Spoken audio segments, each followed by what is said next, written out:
এখনো শেখ হাসিনা যদি বিমানবন্দরে এসে উপস্থিত হয়, তাহলে সরকার কি করবে? সরকারের কাছে কি বিকল্প আছে? সরকার কি কোনো বাহিনীকে, কোনো অরাজক শক্তিকে এয়ারপোর্টে পাঠিয়ে দিবে কোনো অরাজকতা করার জন্য? ওই দিন কি আছে? ওই অবস্থা কি আছে? বাংলাদেশের রাজনীতির সে যে একটা factor এখনো, সে যে এখন বাংলাদেশের রাজনীতির নিয়ন্ত্রণের মধ্যে আছে, নিয়ন্ত্রণ করতে পারে, বাংলাদেশের রাজনীতির ব্যারোমিটার ভারত আমদাম করাইতে পারে, এটা তার এই বিভিন্ন বক্তব্যের মাধ্যমে প্রচারিত হচ্ছে। অভ্যুত্থান বিপ্লব আন্দোলনের শুরুর কথা বলছেন না, তার সাথে তার নেতা কর্মীদেরকেও দেশে আনার কথা বলেছেন। আমরা আমাদের কাছে প্রশ্ন যে তিনি এত বড় ঝুঁকিটা কি চিন্তা করে নিচ্ছেন? শেখ হাসিনা ফিরলে আওয়ামী লীগের লাভ কি? আর শেখ হাসিনা ফিরলে এই আওয়ামী লীগ বিরোধী এই অংশ, মানে যে ধরেন আসিফ মোহাম্মদ সজীব আজকে রিয়াকশন দিয়েছে যে শুভেন্দু এয়ারপোর্টে পাঠিয়ে দেখ, বাকিটা আমরা দেখব। তো এই তারা শফিকুল আলম, আসিফ নজরুল, এদের এত মাথা ব্যথা কেন? আমি সার্বিক দিক নিয়ে আপনার কাছ থেকে বিশ্লেষণ আশা করছি। যেমন রঞ্জন, শেখ হাসিনা নিজেকে রাজনীতিতে, বাংলাদেশের রাজনীতি সক্রিয় রাখতেছে। সক্রিয় রাখার জন্য যা করার দরকার, সে সময়ে সময়ে বিভিন্ন মাধ্যমে বক্তব্য দিয়ে যাচ্ছে। এটা নিজেকে বাংলাদেশের রাজনীতিতে এবং সে একটা অবস্থান ধরে রাখতেছে। তিনটা কারণে সে অবস্থান রাখতেছে। একটি কারণে তার দলের নেতা কর্মীদের মনোবল চাঙ্গা। শেখ হাসিনা নিজেকে রাজনীতিতে, বাংলাদেশের রাজনীতি সক্রিয় রাখতেছে। এবং সক্রিয় রাখার জন্য যা করার দরকার, সে সময়ে সময়ে বিভিন্ন মাধ্যমে বক্তব্য দিয়ে যাচ্ছে। এটা নিজেকে বাংলাদেশের রাজনীতিতে এবং সে একটা অবস্থান ধরে রাখতেছে। তিনটা কারণে সে অবস্থান রাখতেছে। একটি কারণে তার দলের নেতা কর্মীদের মনোবল চাঙ্গা রাখার জন্য। তোমরা ঘাবড়ে যাও না, আমি এখন হারিয়ে যাইনি, আমার শক্তি এখন শেষ হয়ে যায়নি, আমি দরকার পড়লে তোমাদের সামনে এসে আমি ফাঁসির মঞ্চে দাঁড়াবো। It's a very sensitive, very emotional statement হবে। এবার আমি তো এভাবেই সে বলবে যে তোমরা ঘাবড়েও না, আমি ডিসেম্বরে কেন, তোকে বলে এরপর স্টেটমেন্ট আসবে, আমি যে কোনো সময় চলে আসতে পারি। কারণ এটা তার কর্মীদের মনোবল বৃদ্ধি করছে।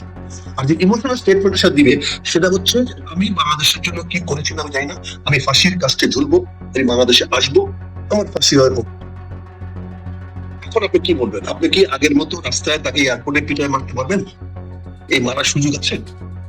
ধরেন যদি সে এয়ারপোর্টে চলে আসে, অনেকে বলছে যে এয়ারপোর্টে আসতে সেই সুযোগ কি আছে?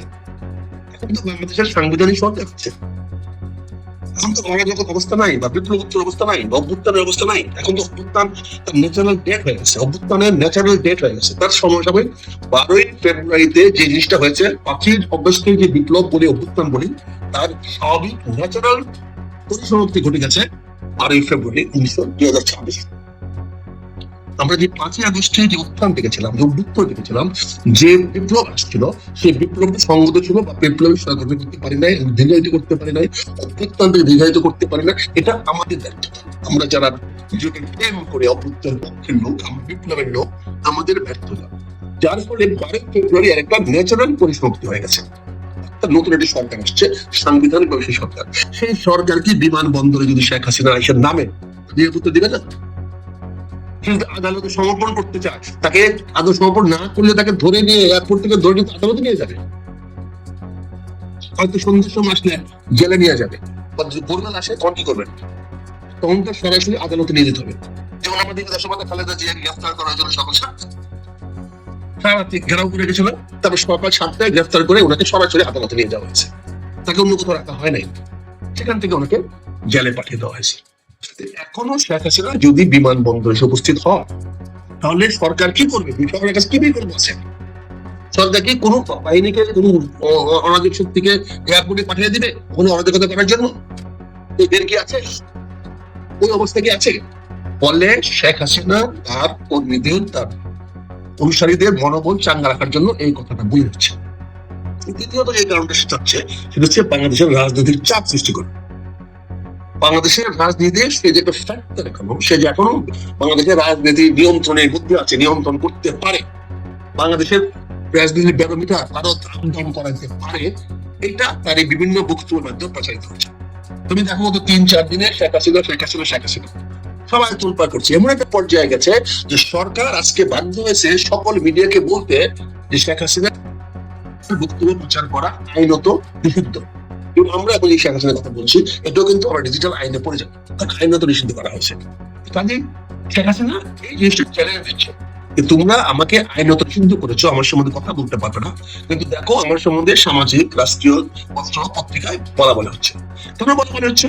যেহেতু শেখ হাসিনা একটা স্টেটমেন্ট দিয়েছে, এই স্টেটমেন্ট শেখ হাসিনা না দিত, নাকে তেল দিয়ে যদি ঘরে ঘুমিয়ে থাকতো, তাহলে কি বক্তব্য আসতো? তাহলে কি আপনার বক্তব্য নিয়ে কথা বলতেন? তাহলে কি তিনি আলোচনা টেবিলে আসতো? তাহলে শেখ হাসিনার দ্বিতীয় লক্ষ্য হলো বাংলাদেশের রাজনীতিতে সে যে এখনো ভূমিকা রাখতে সক্ষম, এটা প্রমাণ করা। বাংলাদেশের রাজনীতিকে তাকে দিয়ে বিবৃত হোক, তাকে দিয়ে আবর্তিত হোক, সেই রাজনীতিতে মধ্যমণি থাকুক, এটা তার একটা কৌশল। এটার মাধ্যমে, এটার জন্য সে বক্তব্য দিয়ে যাচ্ছে এবং তাকে ভারত সরকার সহায়তা করছে। ভারত সরকার তাকে সুযোগটা করে দিচ্ছে, যেহেতু বাংলাদেশে শেখ হাসিনা রাজনীতির তাৎপর্য বৃদ্ধি করা, তার প্রভাব বৃদ্ধি করা মানে ভারতের রাজনীতির প্রভাব বৃদ্ধি করা। এখানে সুযোগ, শেখ হাসিনার প্রভাব বৃদ্ধি মানে ভারতের প্রভাব বৃদ্ধি। এখানে শেখ হাসিনাকে প্রতিষ্ঠান দেওয়ার জন্য ভারত একটা গ্রাউন্ড পাবে, শুভেন্দু অধিকারী একটা গ্রাউন্ড পাবে। এখানে তাকে তার নিরাপত্তার জন্য তারা অংশগ্রহণ করার জন্য একটা আন্তর্জাতিক পর্যায়ে এবং জাতিসংঘের কাছ থেকে তারা একটা ম্যান্ডেট পেতে, একটা নাগরিক তার দেশে যাচ্ছে, সারেন্ডার করবে, তাকে আইনগত বাধা কেন দেওয়া হবে? এটা একটা বিগ ইস্যুস। কাজে ভারত এই সুযোগটা ছেড়ে দিচ্ছে। দ্বিতীয় যে কারণটা বলছে, সরকার ইতিমধ্যেই স্থানীয় সরকার নির্বাচনে যাওয়ার সিদ্ধান্ত নিয়ে নিয়েছে। আগামী সেপ্টেম্বর মাস থেকে সারা বাংলাদেশে নির্বাচনের হাওয়া শুরু হবে। নির্বাচনের সময় দেশের প্রচলিত আইনের নিয়মের ব্যত্যয় ঘটে, প্রশাসনিক শক্তির একটা নিয়ন্ত্রণ শিথিল হয়ে যায়। ওই সময় আওয়ামী লীগের নেতা কর্মীরা যাতে নির্বাচনে অংশগ্রহণ করতে পারে, ওই সময় যাতে আওয়ামী লীগের সকল স্থানীয় নেতা করতে পারে, সেটার জন্য শেখ হাসিনা একটা আগাম বার্তা দিয়ে রাখতেছেন যে তোমরা কাঁপিও না, তোমরা মনে করো না যেদিন গিয়েছে এদিন আবার ফিরে আসবে। সে নিশ্চয় দিয়ে যাচ্ছে আওয়ামী লীগের নেতা কর্মীদেরকে, তৃণমূল নেতা কর্মীদেরকে, সমস্ত গ্রাসরুট লেভেল নেতা কর্মীদের, যে আমরা নেতাদের নিয়ে আসতেছি, তোমরা ঘাপিও না, যেদিন চলে গেছে সেদিন আবার পুনরাবৃত্তি হবে না। এই ধরনের একটি একটা রূপক জিনিস বা এরকম একটা সেন্সেশন জিনিস বা এরকম একটা ইগো সৃষ্টি করতে পারে শেখ হাসিনা। সেগুলো করলে কি হবে? কার লাভ হবে? স্বাভাবিকভাবে আওয়ামী লীগের নেতা কর্মীদের লাভ হবে, স্বাভাবিকভাবে আওয়ামী লীগ নেতা কর্মীদের সাহস বাড়বে, স্বাভাবিকভাবে আওয়ামী লীগ নেতা কর্মীরা একটা সংঘাতে যাওয়ার জন্য একটা সাহস পাবে। সংঘাত মানে সরকারের আইন শৃঙ্খলা অবনতি, সরকারের আইন শৃঙ্খলা অবনতি মানে মানবাধিকার লঙ্ঘন, মানবাধিকার অধীনের লঙ্ঘন মানে রাষ্ট্রের সক্ষমতা প্রশ্নবিদ্ধ। কারা আইন শৃঙ্খলা লঙ্ঘন করছে, কোন বাহিনী করছে, কোন রাজনৈতিক দল করছে, এটা তো সরকার বিবেচনা করতে পারবে না। যদি আইন শৃঙ্খলা অবনতি হয়, তাহলে সরকারকে 100% দায়ী দিতে হবে। সেটা কি বিএনপি জামাত সংঘর্ষের কারণ হয়েছে, না বিএনপি আওয়ামী লীগ সংঘর্ষের কারণ হয়েছে, নাকি এনসিপি আওয়ামী লীগের সংঘর্ষের কারণ হয়েছে, নাকি কমিউনিস্ট পার্টি ভার্সেস এনসিপির জন্য হয়েছে? এটা তো বিষয় না। বিষয়টা হলো আইন শৃঙ্খলা রক্ষা করার দায়িত্ব সরকারের। সরকার যদি আইন শৃঙ্খলা করতে না পারে, যদি সেখানে মানুষের নিরাপত্তা নিশ্চিত না হয়, মানুষ যদি সেখানে নিরাপদে চলতে না পারে, রাজনীতি প্রচারতে না পারে, তাহলে নির্বাচনগুলো কষ্ট কিন্তু হবে। সেই নির্বাচন অবস্থায় কি হবে? ইতিমধ্যে আমরা দেখতে পাচ্ছি প্রতিটি এলাকাতেই আওয়ামী লীগের নেতারা নির্বাচন করার জন্য তৎপর,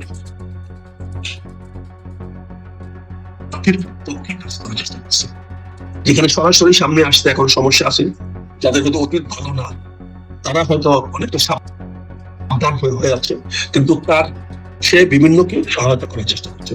তুমি তো অষ্টগ্রামে যদি দেখো, সেখানে আওয়ামী লীগ বিশেষ করে আব্দুল হামিদ সাহেবের লোক অনেক দক্ষ, নির্বাচন করার জন্য সামনে এগিয়ে যাচ্ছে। আমাদের সারা কিশোরগঞ্জ জেলায় দেখো, সেখানে দেখবে তৎপর।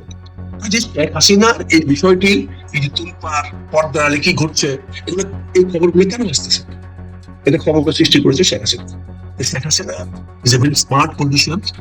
শেখ হাসিনা এত বড় স্মার্ট পলিটিশিয়ান, এত বড় বিপ্লবের মধ্যে তার বাড়ি ঘর ঘুরে গেছে না, কিন্তু সে নিরাপদে সরকারি হেলিকপ্টার নিয়ে উড়ে চলে গেছে।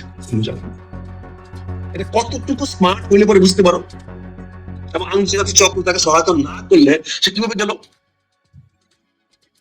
প্রস্থান করা, যুদ্ধক্ষেত্র থেকে প্রস্থান করা পরাজয় নয়। আপনারা ইংরেজিতে উজ্জ্বল, উজ্জ্বল পরাজয় নয়। যুদ্ধে ক্ষান্ত দেওয়া সন্ধি নয়, পরাজয় নয়।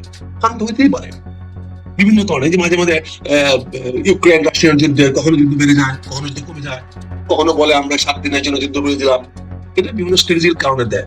আমরা ইরান ইউএসএ যুদ্ধে দেখছি, আমরা জর্ডানের বা হামাসের সঙ্গে দেখতেছি কি হচ্ছে, যুদ্ধ হচ্ছে 3 দিন 5 দিন, আবার 2 দিন বিরতি, আর কেউ হেরে গেল কেউ জিতে গেল না। এটা হলো বিভিন্ন ভাবে চলে। এখানে রাজনীতিতে শেখ হাসিনা একটা বিরতি দিয়েছে। সে সরকারি হেলিকপ্টার নিয়ে কবিয়তে ফ্লাই করে দিল্লি চলে গেছে এবং দিল্লিতে আল্লাহর মতে ভালোই আছে এবং কথাবার্তা হচ্ছে। আজকে আমরা যারা শেখ হাসিনার বিরুদ্ধে রাজপথে যতই বল গঠন করবো ততই সরকারকে ব্যাখ্যা ফেলা। শেখ হাসিনা জানেন তার বিপক্ষে যত মিছিল হবে, তার বিপক্ষে যত বক্তব্য আসবে, ততই সরকার ব্যাখ্যা দেবে, ততই সরকারের মানবাধিকার কষ্টবিদ্ধ হবে, ততই সরকারকে বলা হবে সরকার নিপীড়নমূলক রাজনীতি করতেছে।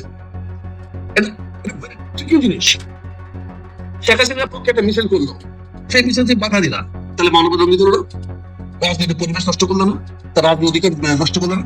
হ্যাঁ, যারা বাধা দেয় তাদের হয়তো ইমোশন আছে, তাদের হয়তো আবেগ আছে, কিন্তু সেই আবেগটা তো আইন শৃঙ্খলা ভঙ্গে চলে গেল।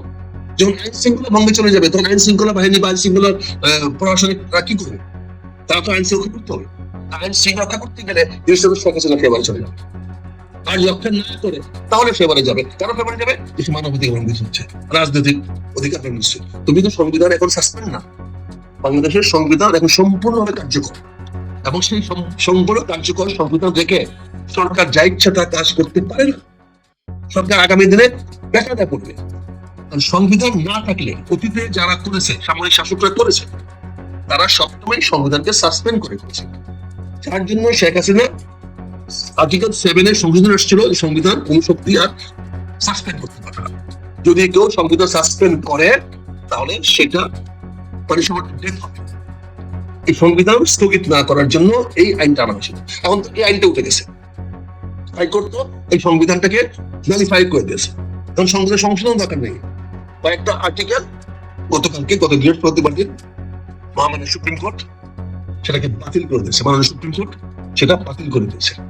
ফলে এখন তো যে কোনো সময় যে কোনো লোক সাসপেন্ড করতে পারে সংবিধান। এখন আর সাসপেন্ড করা অবৈধ হবে। পাশাপাশি এটা তো হয়ে গেছে যে জনগণ দেশের মালিক। আর্টিকেল 7 তো চেঞ্জ হয়নি, জনগণ দেশের মালিক। তারপরে জনগণের চরম অভিপ্রায় হল সংবিধান। সংবিধানের প্রথমে কিনা আছে জনগণের চরম অভিপ্রায় হলো সংবিধান। সংবিধান ভায়োলেট করা, সংবিধান ক্ষমতা সরকার বা অন্য কারো নেই। সরকার শপথ নিয়েছে যে এই সব সংবিধান তারা মেনে চলবে। সাধারণ জনগণ সংবিধান শপথ নেয় নেই, এমপিরা সংবিধান নেই, তারা যে কোনো সময় সংবিধান পরিবর্তন করতে পারে, সংস্কার করতে পারে। যেটা আমাদের বিরোধী দল থেকে যেমন পরিষ্ঠ বলা হয়েছে, কদিন আগে পার্লামেন্টে বলেছে আমরা সংবিধানে সংস্কার চাই, আমরা সংবিধানকে নতুন করে আরো এটাকে উন্নত করতে চাই।